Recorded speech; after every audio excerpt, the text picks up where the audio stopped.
apa kabar? Senang sekali Halo Indonesia bisa menyapa Anda di rumah hari ini. Ya, serangkaian informasi terkini dan inspiratif akan kami hadirkan selama 1 jam ke depan. Antara lain, pembuatan akte kelahiran gratis di rumah sakit.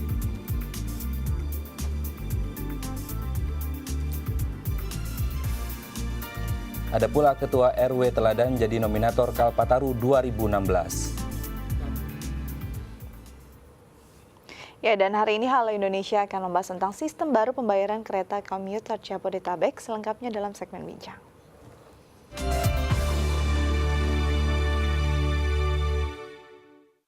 Bulan April ini Dinas Kependudukan Catatan Sipil bekerjasama dengan Dinas Kesehatan DKI Jakarta meluncurkan layanan pembuatan akte kelahiran gratis di rumah sakit. Ya, warga tidak lagi harus pergi ke kelurahan untuk mengurus pembuatan akte kelahiran. Terobosan kebijakan ini dipercaya dapat mempercepat pelayanan terhadap publik. April 2016 ini, Dinas Kependudukan dan Catatan Sipil bersama Dinas Kesehatan DKI Jakarta meluncurkan layanan pembuatan akte kelahiran di rumah sakit. Jika sebelumnya untuk membuat akte lahir harus datang ke pelayanan terpadu satu pintu atau PTSP tingkat kelurahan, kini para orang tua bisa langsung mengurus pembuatan akte kelahiran di rumah sakit tempat bayi dilahirkan, dengan membawa persyaratan berupa KTP, kartu keluarga, dokumen pernikahan, dan surat keterangan kelahiran dari rumah sakit. Nama calon bayi pun harus disiapkan sebelum bayi lahir, sehingga nama bisa langsung didaftarkan dalam pembuatan akte lahir. Petugas Dinas Kesehatan di rumah sakit kemudian akan mengirimkan data anak ke Dinas Kependudukan dan Catatan Sipil lewat jaringan internet untuk dicetak dan diarsipkan oleh petugas catatan sipil. Setelah salinan akta kelahiran selesai, orang tua dari bayi dapat mengambil kembali di rumah sakit tempat bayi dilahirkan. Proses seperti ini diyakini dapat memangkas waktu pembuatan akte menjadi 2 hari, juga mempercepat pelayanan publik. Bahwa kita menyerahkan akte kelahiran itu pada saat anak itu lahir di rumah sakit, daripada mereka mengurus akte itu setelah di rumah belum tentu sempat waktunya mengurus. Jadi ini sebenarnya kelebihannya bagaimana kita untuk memberikan kemudahan percepatan pelayanan kepada masyarakat tanpa dia bingung dan lain sebagainya. Jadi pemerintah yang datang melayani. Bukan lagi warga. Tidak lagi warga yang datang bagi mereka di 6 rumah sakit ini. Untuk sementara, layanan pembuatan akte kelahiran ini ada di 5 rumah sakit daerah di Jakarta, yaitu RSUD Koja, Budi Asih, Tarakan, Hermina, dan RSUD Pasar Minggu. Pemerintah akan terus mengevaluasi pelayanan ini, dan targetnya pada akhir tahun 2016, semua rumah sakit umum daerah di Jakarta dapat melayani pembuatan akte kelahiran. Yeremia Tera, Alif Ramadan, Dai TV. Setiap anak yang lahir perlu mendapatkan identitas berupa akte kelahiran guna mempermudah pendataan anak dan pengurusan berbagai pelayanan masyarakat, tak terkecuali anak-anak yang tinggal di panti asuhan. Ya, untuk itu Yayasan Sayap Ibu Cabang Provinsi Banten terus melakukan upaya untuk mendaftarkan anak binaannya guna memperoleh identitas diri. Dan berikut liputan selengkapnya. Setiap anak yang lahir, tak terkecuali anak yang tinggal di panti asuhan, berhak mendapatkan legalitas berupa akte kelahiran. Hal tersebut berfungsi sebagai identitas kepastian hukum untuk memenuhi persyaratan mengurus berbagai pelayanan masyarakat, seperti persyaratan masuk sekolah, pembuatan kartu keluarga atau paspor, hingga melamar pekerjaan kelak.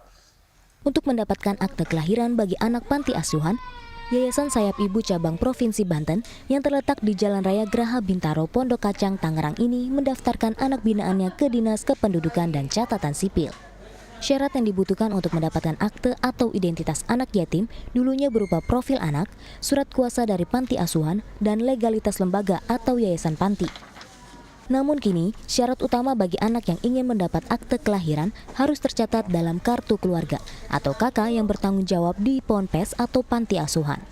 Hal tersebut dinilai sebagai kendala oleh pihak Yayasan Sayap Ibu dan menghambat pengurusan akte bagi anak panti, sehingga belum semua anak binaan Yayasan Sayap Ibu memiliki akte. Ada yang belum, ada yang masih dalam proses karena kesulitan ada peraturan baru itu. Kalau kemarin-kemarin kita dibantu oleh dinas tempat untuk mengurus akte lahir itu tidak harus ada KK. Jadi asal dia terdaftar sebagai sebagai anak yang berada di bawah naungan yayasan itu akte lahir sudah bisa didapatkan. Di awal karena sekarang ini persyaratan untuk mendapatkan akte lahir itu harus ada kartu keluarga. Sementara anak-anak ini kan anak-anak terlantar yang tidak diketahui oleh orang tuanya siapa. Sementara kartu keluarga itu harus ada nama orang tua, ibunya siapa, ayahnya siapa, dan itu sangat menyulitkan kami. Beberapa bulan yang lalu kita sudah coba untuk mengajukan kartu keluarga atas nama yayasan, dan sekarang ini masih sedang dalam proses. Di samping itu, memasuki tahun 2016 ini, Kementerian Dalam Negeri Republik Indonesia atau Kemendagri mengeluarkan kebijakan mengenai kepemilikan kartu identitas anak atau KIA bagi anak berusia 0 hingga 17 tahun. Menanggapi hal tersebut, pihak Yayasan Sayap Ibu mengaku tidak sabar akan kebijakan kartu identitas anak. Mereka berharap kartu ini akan mempermudah anak-anak panti dalam mengurus berbagai keperluan anak, seperti mengurus rekening bank atau paspor, sehingga anak bisa lebih mandiri untuk mengurus segala keperluannya sendiri.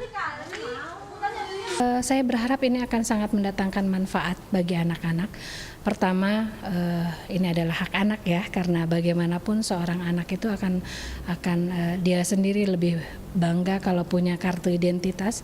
Selain itu secara administrasi juga akan sangat membantu bayangan saya ya, karena dengan kartu identitas itu otomatis mungkin beberapa persyaratan yang biasanya diharuskan ada secara administrasi baik di rumah sakit ataupun di sekolah itu akan terpenuhi dengan adanya KIA itu. Lydia Agustin, Muhammad Saleh, DAI TV. Kelainan penyakit epilepsi, developmental delay, dan cerebral palsy yang dialami oleh anak bernama Muhammad Yusuf atau Ucup tak membuatnya berpangku tangan dan patah semangat. Ya, ia tetap mandiri dalam mengerjakan kegiatan sehari-hari. Lalu seperti apa kisahnya? Berikut liputannya. Adalah Muhammad Yusuf atau yang biasa dipanggil Ucup. Seorang anak berusia 15 tahun yang menderita berbagai penyakit seperti epilepsi, developmental delay, dan cerebral palsy. Ketiga penyakit tersebut merupakan kelainan yang berhubungan dengan otak dan kerusakan saraf motorik, sehingga mengakibatkan pertumbuhannya lambat yang disertai dengan gerak tubuh yang tidak normal. Ucup kini tinggal di Yayasan Sayap Ibu, cabang Provinsi Banten, bersama 35 anak berkebutuhan khusus lainnya. Ia ditemukan di sebuah pasar di luar kota dan mulai masuk ke Yayasan Sayap Ibu sejak ia berumur 2 tahun. Anak yang lahir pada 31 Desember 2000 ini merupakan anak yang ceria dan pantang menyerah. Kondisi tangan yang kaku dan tidak sesempurna orang kebanyakan membuat Ucup sulit bergerak. Kegigihannya untuk terus belajar membuat Ucup dapat melakukan berbagai kegiatan sehari-hari tanpa bantuan dari para pengurus panti, seperti makan sendiri, membuat jus, mengirim pesan singkat melalui telepon seluler, dan lain sebagainya. Ucup memiliki masalah yang secara medis dibilang cerebral palsy atau CP, yaitu sebenarnya kerusakan pada saraf otak yang berdampak langsung pada kemampuan dia untuk bergerak dan juga berkomunikasi. Dan kondisi CP Ucup termasuk berat karena dia ada extension atau kekakuan hampir di seluruh tubuhnya, terutama di tangan dan kaki. Sehingga kalau tadi dilihat ketika dia duduk dan dia nggak sadar, kakinya dia seperti menggunting menyilang gitu. Dan kedua tangannya ada kekakuan dan juga di terangnya ya, di otot leher dan lain-lainnya. Semangat dan kemandirian Ucup saat ini tak lepas dari peran serta Arif Kustinar, sosok pendamping yang senantiasa menampingi dan mengajarkan Ucup untuk dapat menjalani berbagai kegiatan sehari-hari. Kesabaran dan ketulusan Arif mendampingi Ucup membuahkan hasil yang manis. Ariflah yang kini menjadi teman bagi Ucup selama di panti, sehingga ia merasa nyaman dan bahagia. Harapannya banyak supaya Ucup tuh, dulunya kan Ucup penakut, terus pemarah waktu itu ya. Terus sekarang Ucup udah mulai dulu dia takut petir, takut benda-benda jatuh kayak gitu. Sekarang udah mulai gede, Ucup udah terbiasa karena sering diarahkan kayak gitu. Ucup. Lydia Agustin, Muhammad Saleh, DAI TV. Ya, kita beralih ke informasi lainnya pemirsa. Hingga saat ini kehadiran RT dan RW masih dipandang sebelah mata oleh sebagian masyarakat. Ya, namun nyatanya tugas dan wewenang mereka telah diatur dalam Peraturan Menteri Nomor 5 Tahun 2007 yang berperan penting bagi masyarakat. Seperti apa peran mereka? Berikut liputannya. Rukun warga dan rukun tetangga adalah lembaga kemasyarakatan yang dibentuk oleh masyarakat sesuai dengan kebutuhan dan merupakan mitra pemerintah desa atau kelurahan dalam memberdayakan masyarakat. Rukun warga atau RW adalah bagian dari kelurahan yang dibentuk melalui musyawarah pengurus rukun tetangga atau RT. Peraturan Menteri Dalam Negeri Nomor 5 Tahun 2007 menerangkan bahwa tugas dari RW dan RT di masyarakat adalah untuk mendata kependudukan, membantu melayani administrasi pemerintahan, memelihara keamanan dan ketertiban masyarakat, melaksanakan pembangunan melalui aspirasi masyarakat, serta sebagai penggerak gotong royong di masyarakat. Ya, sebenarnya organisasi RT RW itu adalah sebuah organisasi masyarakat ya, yang dibina langsung oleh pemerintah kelurahan ya, sebagai organisasi terdepan dalam rangka pelayanan masyarakat, pembinaan kepada masyarakat, sehingga menjadi kepanjangan daripada tangan masyarakat itu sendiri. Sebenarnya fungsinya seperti itu. Pendanaan lembaga masyarakat kelurahan bersumber dari swadaya masyarakat, namun juga dapat berasal dari bantuan pemerintah kabupaten maupun provinsi, hingga bantuan lain yang sah dan tidak mengikat. Ahmad Effendi, Leandro Ando, DAI TV. Ya, sementara itu peran dari Nanang Suwardi, Ketua RW di wilayah Cilincing, Jakarta Utara, maksud kami Jakarta Utara, dapat mendorong masyarakatnya untuk peduli akan lingkungan dan memberikan hasil yang membanggakan. Ya, berkat kerja keras tersebut, Nanang Suwardi mendapatkan Piala Kalpataru DKI Jakarta di tahun 2013 dan menjadi nominasi Piala Kalpataru Nasional tahun 2016. Peran kerja Ketua RW atau rukun warga tentu sangat penting di masyarakat. Hal ini dikarenakan perannya sebagai penyalur aspirasi maupun kepanjangan tangan dari pemerintah desa atau kelurahan dapat menyentuh langsung ke masyarakat. Seperti apa yang dilakukan oleh Nanang Suwardi, Ketua RW 09 di Kelurahan Semper Barat, Kecamatan Cilincing, Jakarta Utara. Berawal dari mendengar aspirasi dan mengayomi masyarakat di wilayahnya, dirinya dapat menciptakan inovasi bank sampah di tahun 2008. Selain hal itu, dirinya juga mendorong masyarakatnya untuk membangun ruang edukasi dan aspirasi masyarakat sebagai ruang diskusi bersama warganya. Berkat usahanya tersebut, dirinya pernah mendapatkan Kalpataru tingkat Provinsi DKI Jakarta tahun 2013. Dan di tahun ini, Ketua RW yang sudah menjabat di 3 periode masa jabatan RW masuk dalam nominasi Piala Kalpataru Nasional tahun 2016. Kita ada satu kegiatan yang belum lama ya, yang sekarang ini saya bangun adalah ruang edukasi terbuka inspirasi warga, di mana ada satu lahan kosong ya, yang kita manfaatkan di sana untuk budidaya ikan lele, ikan bandeng. Kemudian kita bangun juga saung dari bambu-bambu yang gombong ya, kita pernis, dan di situ semua masyarakat kegiatan kita pusatkan di sana. Komunikasi dengan masyarakat kita berjalan lancar. Kalau setiap ada permasalahan kita kumpul di sini, segala pikiran juga jadi fresh, jadi tenang dengan adanya ruang terbuka di sini. Bersama masyarakat di RW 09, Nanang tengah membangun jalan dengan menggunakan dana swadaya masyarakat dan membangun tempat pembudidayaan ikan yang dikelola secara bersama. Usaha ini dilakukan sebagai upaya menumbuhkan rasa kemandirian warga dalam berwirausaha. Ahmad Effendi, Leandro Ando, DAI TV.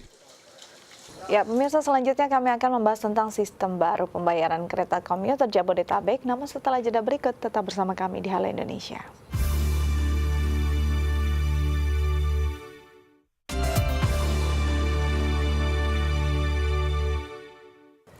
Ya, dan masih bersama kami di Halo Indonesia, dan dalam segmen bincang kali ini kita akan membahas tentang sistem baru pembayaran KCJ. Ini kan setiap hari juga naik kereta. Iya, aku naik kereta tiap hari, tapi belum punya. Kenapa belum punya? Karena belum beli. Jadi ternyata KCJ istilahnya apa ya, mengeluarkan sistem pembayaran baru dengan yang tadinya bentuk kartu, sekarang dengan bentuk gelang yang disebut dengan KMT Velika. Nah, ini langsung di-tap. Betul. Mungkin, dan katanya sih fashionable ya. Iya, ada tiga jenis sebenarnya. Ada kartu juga sebenarnya, Velika ini sendiri, kemudian ada gelang dan juga ada gantungan kunci. Memang dan ada beragam stiker sekali. Juga ya. Dan ada stiker juga ya. Yang pastinya ini memberikan kemudahan lah untuk para pengguna jasa komuter lain. Nah, untuk mengetahui seberapa efektifkah penggunaan daripada KMT Velika ini, telah hadir bersama kami di studio Halo Indonesia. Ada Tika, Octavia, dan juga Erni selaku anggota komunitas Jakarta by Train. Namun sebelum kita berbincang dengan narasumber kita hari ini, kita saksikan dulu tayangan berikut.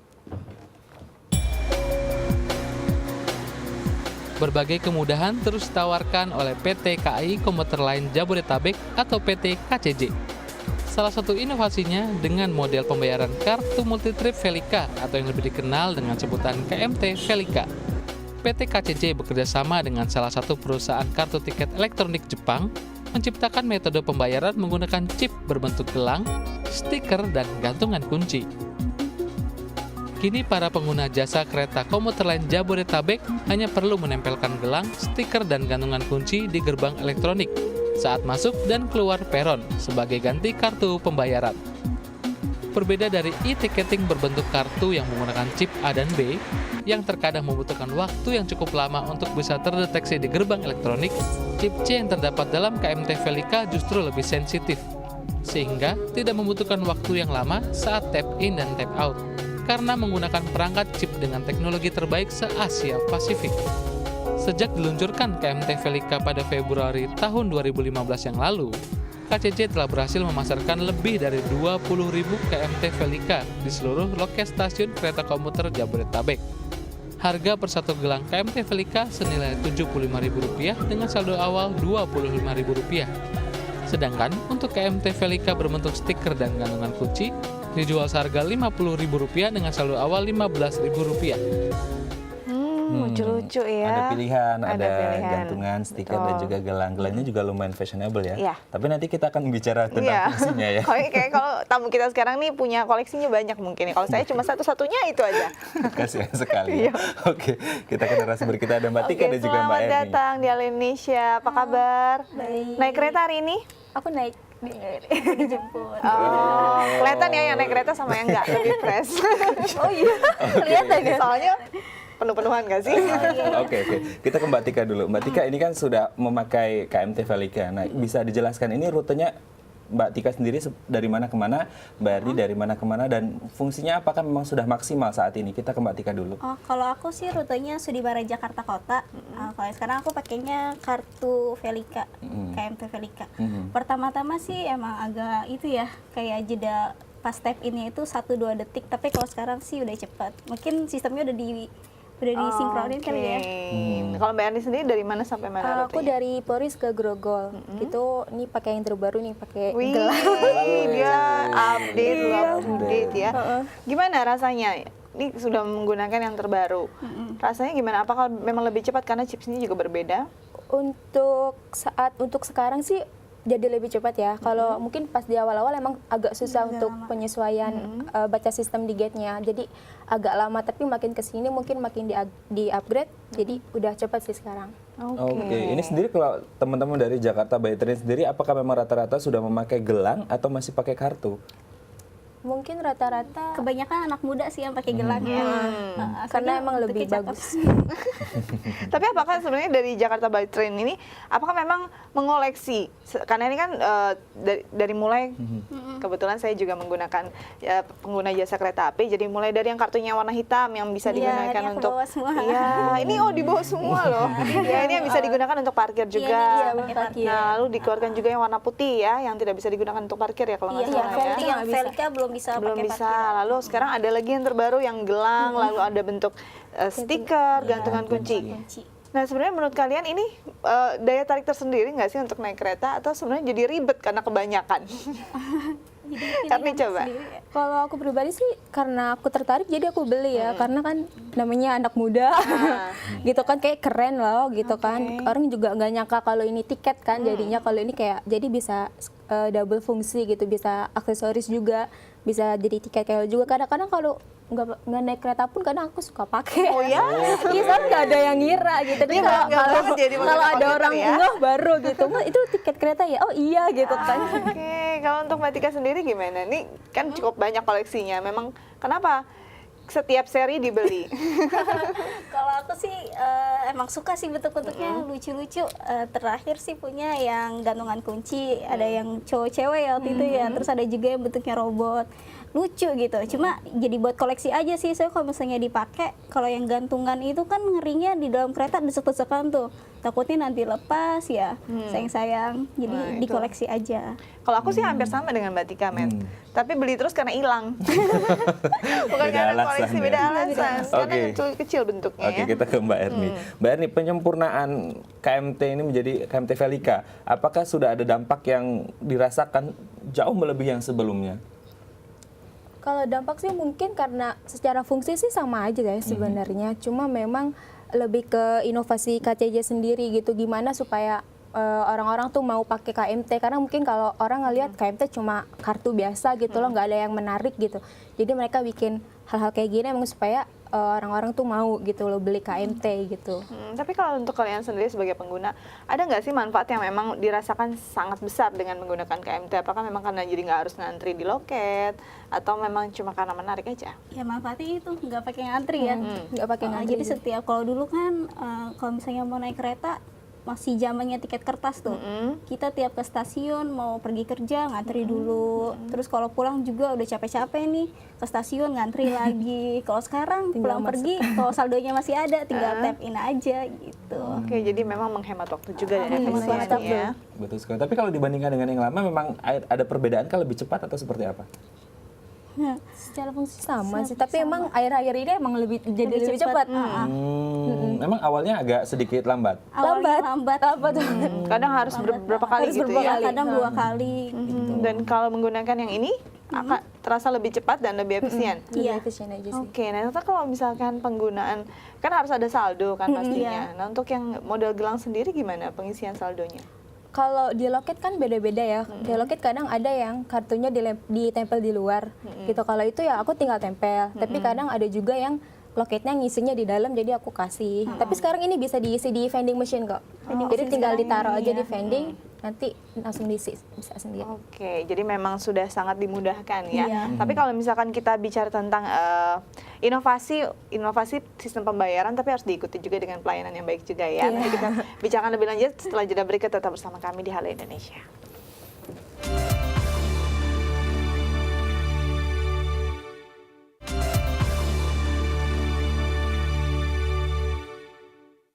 Ya, Anda masih bersama kami di Bincang Halo Indonesia dan kita masih membahas tentang sistem pembayaran baru KCJ yang katanya ada KMT Velika yang jauh lebih efektif dan karena efisien. menggunakan chip C ya. Oke, betul sekali. Kita kembali ke Mbak Tika dulu. Ya, Mbak Tika, ini kan sudah pakai KMT Velika. Ini sejak kapan sebenarnya di launch KMT Velika, dan apakah fungsinya bisa, salah satu yang sebenarnya yang dahulu adalah bisa untuk parkir, dan apakah KMT Velika ini kan tidak bisa? Terus bagaimana ketika mungkin Mbak Tika atau Mbak Erni sendiri bawa kendaraan? Kartu Velika itu ini ya September ya. Kayaknya sih pas ulang tahunnya KCJ diluncurkannya. Terus emang kelemahannya itu sih nggak bisa buat parkir. Jadinya mensiasatinya itu aku pakai, makanya punya 2 kan. Yang satu masih versi yang lama, yang satu untuk yang Velika untuk naik kereta. Oke, berarti harus punya 2 ya. Tapi kalau yang satunya yang dahulu misal kelupaan ke bawah, terus gimana kalau mau parkir? Parkir di luar berarti, nyari parkiran bayar alternatif ya? lain. Ilegal. Iya. Kayak ilegal juga, cuma bayar aja. Iya, cuma bayar. Jadi ada biaya tambahan juga akhirnya untuk mengisi 2 kartu ya. Tapi kalau misalkan dari pengguna sendiri nih, kita ke Mbak Erni, kamu mungkin tidak menggunakan kendaraan ya untuk ini, jadi tidak parkir. Tapi kalau melihat kondisi semacam ini, sebenarnya mau nggak sih kalau itu hanya dibuat untuk istilahnya satu sistem pembayaran, misalnya satu gelang ini bisa digunakan untuk macam-macam gitu, tidak hanya untuk parkir, tapi juga bisa nanti integritas misalnya ke busway atau kemana? Harapannya mungkin ke situ nantinya ya, supaya nanti PT KCJ juga bisa memperluas jaringan kartu Velikanya gitu. Jadi nggak cuma di kereta aja gitu kan, tapi bisa mungkin buat bayar minimarket gitu, kayak kartu bank kan. Karena selama ini kelemahannya memang di situ gitu. Jadi kelemahan KMT ini memang hanya bisa dipakai untuk KRL aja, nggak bisa yang lain gitu. Oke, jadi memang harapannya bisa fungsional ya, multifungsi lah untuk beragam hal. Nah, kita mau lihat sendiri bagaimana sih praktik di lapangannya dengan sistem pembayaran baru ini dalam tayangan berikut. Sebagian pengguna jasa transportasi kereta komuter Jabodetabek atau KCJ kini telah beralih menggunakan kartu multitrip Velika, baik berbentuk gelang, gantungan kunci, maupun stiker karena dinilai lebih efisien dan memiliki bentuk yang lebih menarik. Salah satu pengguna jasa transportasi kereta komuter Jabodetabek yang beralih menggunakan KMT Velika adalah Putri Wulandari. Putri mengaku lebih tertarik menggunakan KMT Velika karena lebih unik dibandingkan bentuk pembayaran sebelumnya yang menggunakan kartu. Wanita 23 tahun yang rutin menggunakan jasa transportasi komuter Jabodetabek dengan rute Bekasi Juanda ini mulai menggunakan KMT Velika sejak tahun 2015 lalu. KMT Velika diciptakan dengan tampilan yang berbeda yang terkesan unik dan lebih efisien dibandingkan dengan kartu. Seperti KMT Velika berbentuk gelang. Bagi Putri, gelang Velika ini tak hanya dapat digunakan sebagai media keluar masuk peron kereta, tapi juga dijadikan sebagai aksesori yang dapat menunjang penampilannya. Memang cute ya, nggak cuma untuk sistem pembayaran untuk membayar komuter, tapi juga bisa digunakan tiap hari. Mungkin buat siaran bisa kali ya, merah-merah. Boleh, Nah, kebetulan pas ya kita merah. Iya betul. Nah, untuk mengetahui lebih lanjut, lebih jauh lagi tentang apa sih KMT Velika, kita sudah terhubung dengan Eva Hairunisa, yaitu selaku humas dari PT KCJ. Oke. Dan kita coba menghubungi ya, Met ya. Oke. Baik. Halo, selamat pagi Mbak Eva. Ya, selamat pagi. Selamat pagi, apa kabar? Baik, kita mau tahu nih Mbak, sebenarnya KMT Velika ini kenapa diluncurkan dan apakah ini memang masukan dari para pengguna juga akhirnya berinovasi dengan bentuk yang lebih fashionable? Ya, jadi sebenarnya perlu dipahami ya bahwa terkait KMT Velika itu hanya bentuk dari sistem pada chip tersebut ya. Untuk kartu berlangganan yang sebelumnya sudah dikeluarkan itu kartu multitrip, memang sekarang kita kembangkan menjadi berbagai macam bentuk variasinya seperti gelang, kemudian juga ada gantungan kunci, kemudian juga ada kartu multitrip namun dengan desain yang mungkin bisa menggunakan desain yang diinginkan oleh penumpang, itu kita namakan KMT Ekspresi seperti itu. Jadi memang variasi-variasi dari tiket berlangganan ini kita keluarkan dengan harapan untuk menarik pengguna jasa KRL lebih banyak lagi menggunakan tiket berlangganan. Karena memang ini tentu saja tujuannya untuk memudahkan mereka pada saat bertransaksi menggunakan perjalanan KRL ya. Sehingga tidak perlu setiap akan melakukan perjalanan itu mereka itu menuju loket untuk melakukan pengisian tarif ataupun pembelian tarif seperti itu. Oke, Mbak Eva, ini kalau kita lihat kan sudah diluncurkan KMT Velika sejak September kalau tidak salah ya. Ini sudah 7 bulan, tapi ada satu fungsi yang memang sebelumnya ada tapi tidak ada di KMT Velika, yaitu untuk parkir. Apakah memang ke depan ada proses peningkatan sehingga KMT Velika bisa digunakan untuk parkir? Ya, saat ini memang sedang dalam proses pembangunan sistemnya ya. Untuk KMT Velika itu bisa digunakan di sejumlah parkir di sekitar stasiun ya, seperti itu. Oke. Nah ini katanya ada hal yang baru, yaitu di mana chipsnya semula adalah chip A dan chip B, sekarang menggunakan chip C ya di KMT Velika, dan ini diharapkan memang bisa terintegritas dengan moda transportasi yang lain. Sebenarnya apa sih hal yang signifikan dari KMT Velika ini dengan chip C-nya? Apakah memang benar-benar sekali tap langsung masuk? Jadi saat ini memang sebenarnya di dunia internasional juga menggunakan itu sebenarnya tipe C.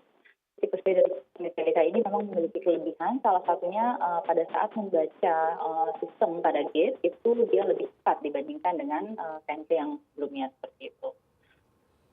Oke, Mbak Eva, ini kalau kita lihat beberapa bulan awal ketika diluncurkan KMT Velika ini banyak pengguna jasa komuter lain ini merasa agak lambat dan kemudian sekarang juga lumayan agak cepat lah. Itu suatu peningkatan yang luar biasa sebenarnya. Nah, kemudian yang menjadi pertanyaan adalah apakah pusat pengisian dari saldo di gelang kah atau di gantungan kunci atau di stiker itu sudah tersedia di semua tempat? Ya. Untuk pengisian dari KMT Velika sendiri, itu yang menggunakan chip Sony Velika, itu bisa dilakukan di 10 stasiun KRL Jabodetabek, di sejumlah loket, itu sudah bisa dilakukan.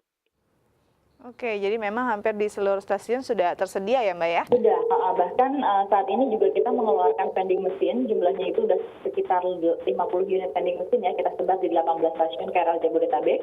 Pengisian KMT ataupun gelang multitrip atau jenis lainnya seperti gantungan kunci, itu juga bisa dilakukan melalui vending mesin yang telah kita sediakan. Dan kedepannya sebagai bentuk apresiasi pada pengguna KMT, kami juga akan mengeluarkan sejumlah vending machine yang khusus dilakukan untuk proses top up KMT. Oke, Mbak Eva, ini kalau kita lihat sekarang di studio ada teman-teman kita dari Jakarta by Train. Beberapa teman di sana yang menggunakan gelang itu mengatakan bahwa ketika terjadi desak-desakan di dalam kereta itu kemudian putus dan ada chipnya yang kemudian patah. Nah, apakah ke depan ada peningkatan mutu dari gelang itu sendiri, Mbak Eva? Ya, baik. Mungkin ini merupakan masukan dan informasi untuk kami ya. Artinya sebagai contoh misalnya tadi kalau masukannya ada gelang tersebut rentan putus pada saat berdesakan di kereta. Nah, kedepannya ini akan menjadi inovasi kami kembali. Kita akan mungkin kita rancang sedemikian rupa bagaimana agar gelang tersebut pengkaitnya itu tidak boleh putus, seperti itu ya.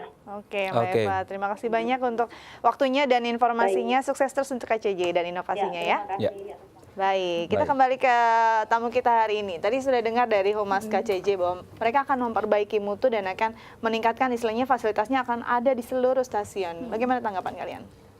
Ya, mudah-mudahan sih kemauan kita ya. secepatnya aja. Tapi memang benar ya kalau berdesakan itu bisa putus atau chipsnya bisa rusak. Dan itu sudah terjadi mungkin di rekan-rekan yang lain. Udah banyak komplain juga ya via Twitter ya, kalau kita lagi lihat beranda itu banyak sih yang komplain. Terus sambil ditunjukin ya foto ininya di Twitter patah, ini patah atau kalau untuk chip sih sebenarnya saldonya bisa kita pindahin ke KMT, kita minta ke kantor Juanda gitu misalnya, tolong pindahin saldonya, sayang kan karena kalau nggak bisa dipakai. Tapi kalau untuk yang patah memang konsekuensi sendiri sih. Oke, jadi ini sebenarnya sayang ya kalau sudah beli mahal karena saldonya cuma 25.000 dari 75.000 kan paling tidak gelangnya harga 50.000 ya. Oke, kita masih akan berbicara lebih lanjut dan pengalaman mungkin sebagai komunitas dari pengguna jasa kereta api ya. Namun setelah jeda berikut tetap bersama kami di Halo Indonesia.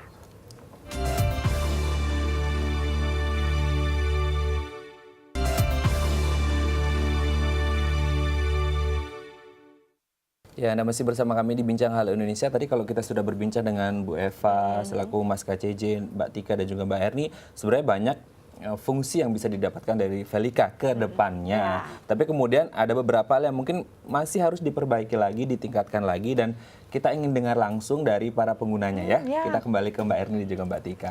Ke Mbak Tika terlebih dahulu. Mbak Tika sudah pakai 7 bulan kurang lebih ya dari September. Nah, kemudian yang dirasa kurang dari KMT Velika ini sendiri seperti apa? Mumpung kemudian ini masih didengarkan oleh Bu Eva ya.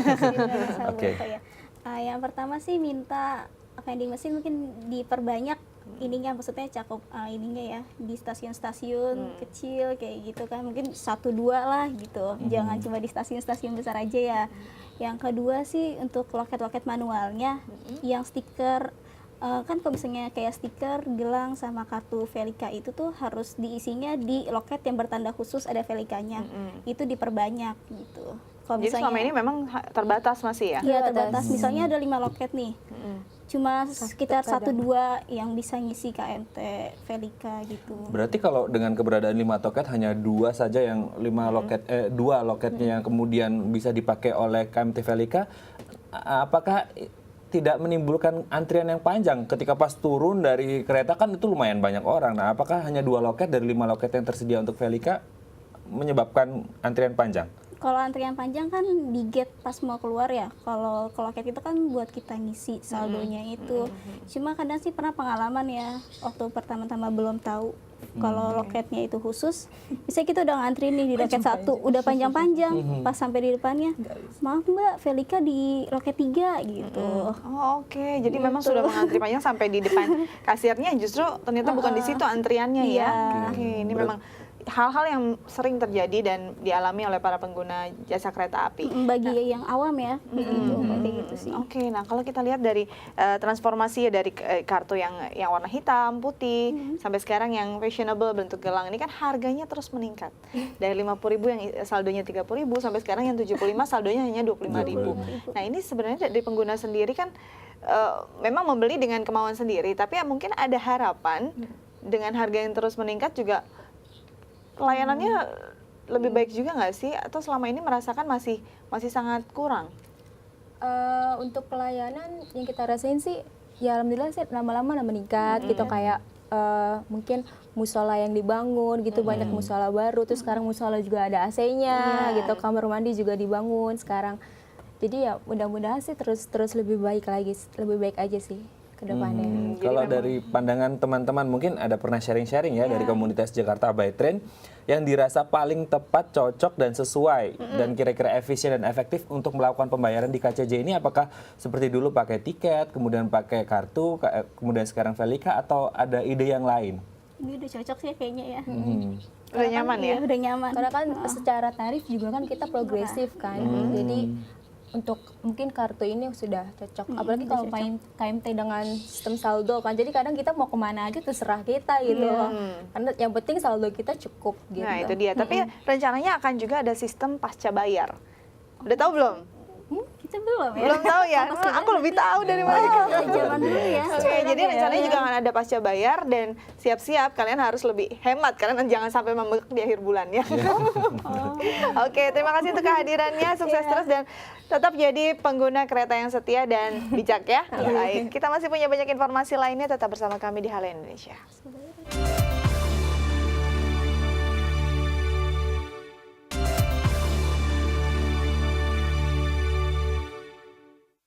Air merupakan kebutuhan dasar dan sumber kehidupan manusia. Sayangnya air yang kotor bukanlah sumber kehidupan yang baik dan layak bagi manusia. Dan berdasarkan data yang dilansir UNICEF dan WHO, Indonesia adalah satu dari 10 negara yang hampir 2/3 populasinya tidak mempunyai akses ke sumber air bersih. Ya, tak hanya bagi manusia, air bersih sangat dibutuhkan oleh makhluk hidup lainnya, seperti tumbuhan dan hewan untuk kelangsungan hidup. Kondisi air di Kamal Muara itu yaitu merah gitu. Ada juga sih yang agak bening tapi agak asin. Kalau yang merah ya itu licin. Air terus belum buat air minumnya, buat masak, terus buat air minumnya juga beli kan gitu, air galon.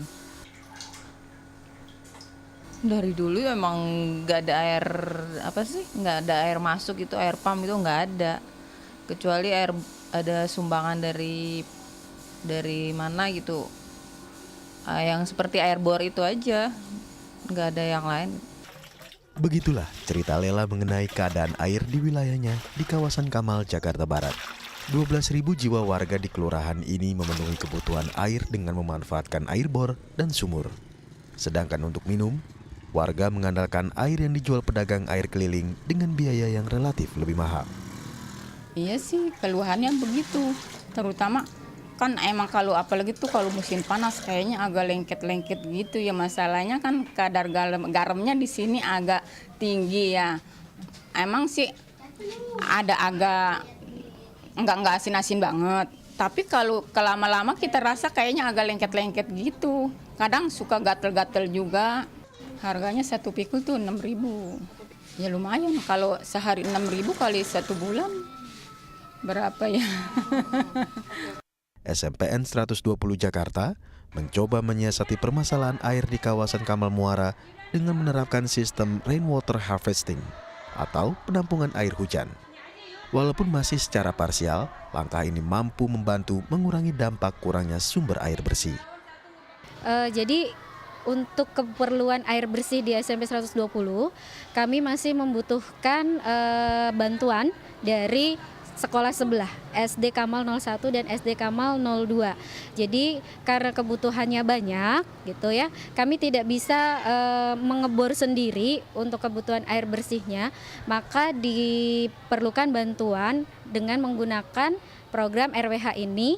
Jadi memanfaatkan air hujan yang ditampung untuk keperluan air bersih di sekolah.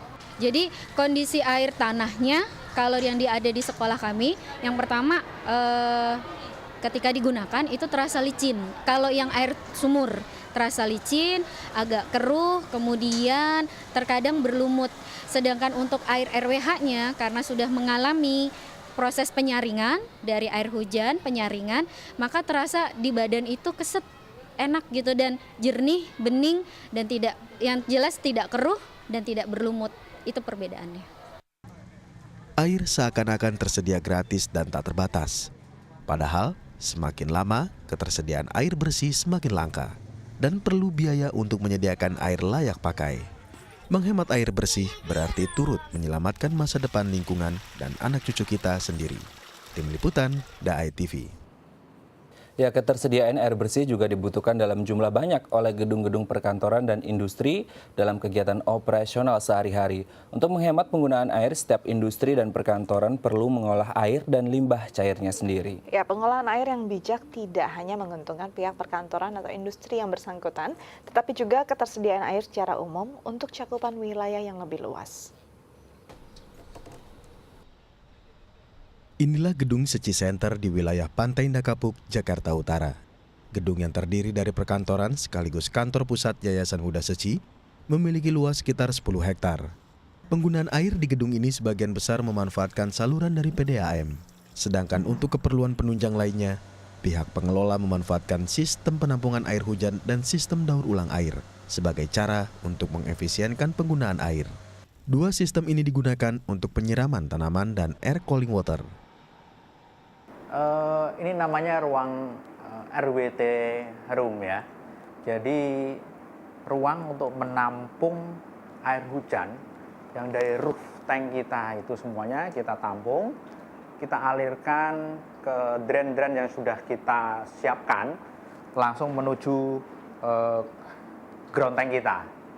Jadi air ini semua tampungan dari 3 gedung semuanya ini kita tampung ke sini. Dan tampungan ini bisa mencapai dengan sekira-kira 1.300 meter kubik.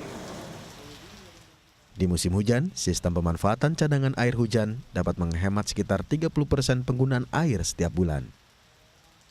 Ya, ini adalah namanya cooling tower. Ini fan-nya dan di sana penampungan airnya. Nah, setiap hari ini beroperasi terus dan operasi itu tentunya adalah untuk mendukung chiller kita mencapai hawa dingin. Nah, dengan hawa dingin yang kita ingin hasilkan itu setiap hari itu air kita itu kebuang, menguap, jadi hawa panasnya menguap, kebuang sekitar 25 sampai dengan 30 kubik. Selain menampung air hujan sebagai cadangan air yang dapat dikelola, Gedung Seci Center juga memanfaatkan daur ulang air untuk menambah cadangan air yang dapat digunakan. Daur ulang ini dilakukan dengan mengolah kembali air kotor dari toilet dan wastafel agar dapat digunakan kembali untuk kebutuhan menyiram tanaman. Setelah melalui proses pengedapan di sana, air yang sudah mulai halus kotorannya di situ mengalirlah ke titik sini. Sinilah akan diproses juga pengendapan lagi, ya, pengendapan lagi sampai benar-benar kotoran-kotoran yang kasar-kasar itu benar-benar terendam. Kebutuhan air yang digunakan untuk menyiram tanaman di gedung ini setiap harinya dapat mencapai 10 hingga 15 kubik per hari. Air merupakan sumber kekayaan alam yang dapat dimanfaatkan dan terpenuhi secara merata bagi masyarakat. Air yang bersih akan memberi dampak yang baik termasuk dari sisi ekonomi. Tim Liputan, DAI TV. Ya, pemirsa, memiliki rumah dengan desain yang unik dan sesuai dengan selera sendiri tentunya akan menjadi sebuah dambaan bagi setiap orang.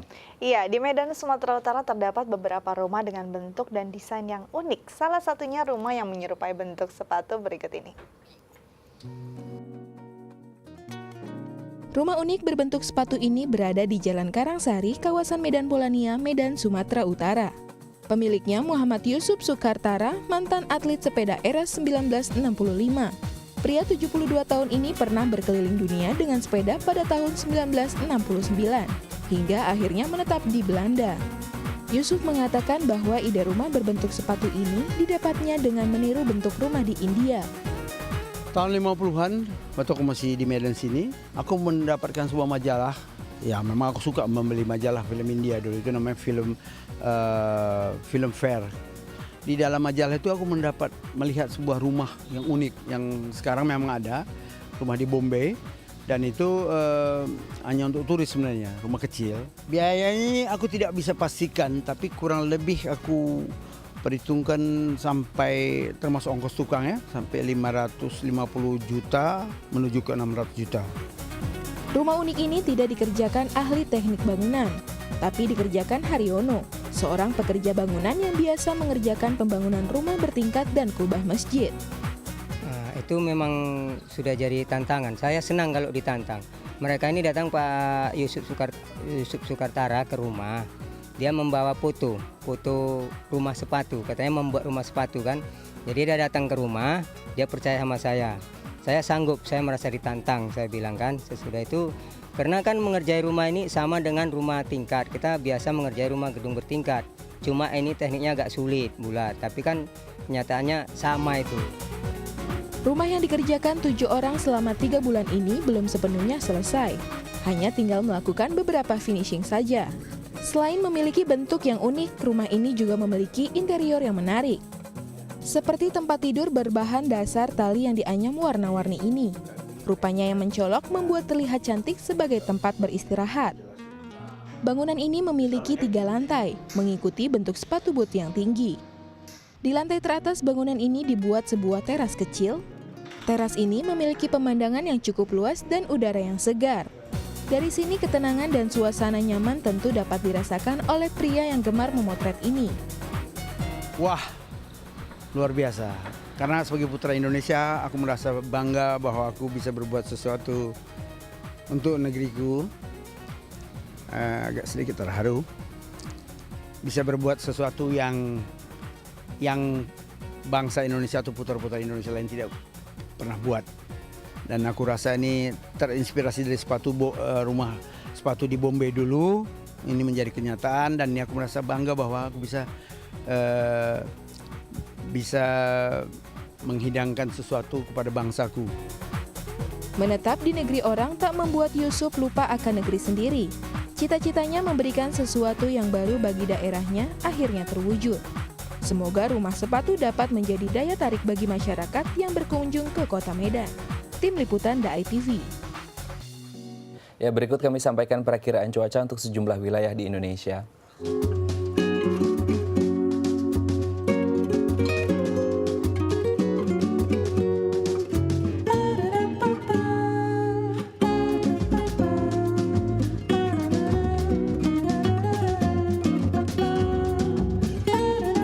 Ya, pemirsa, sekian perjumpaan kita hari ini. Saksikan terus Halo Indonesia dari Senin hingga Jumat di waktu yang sama.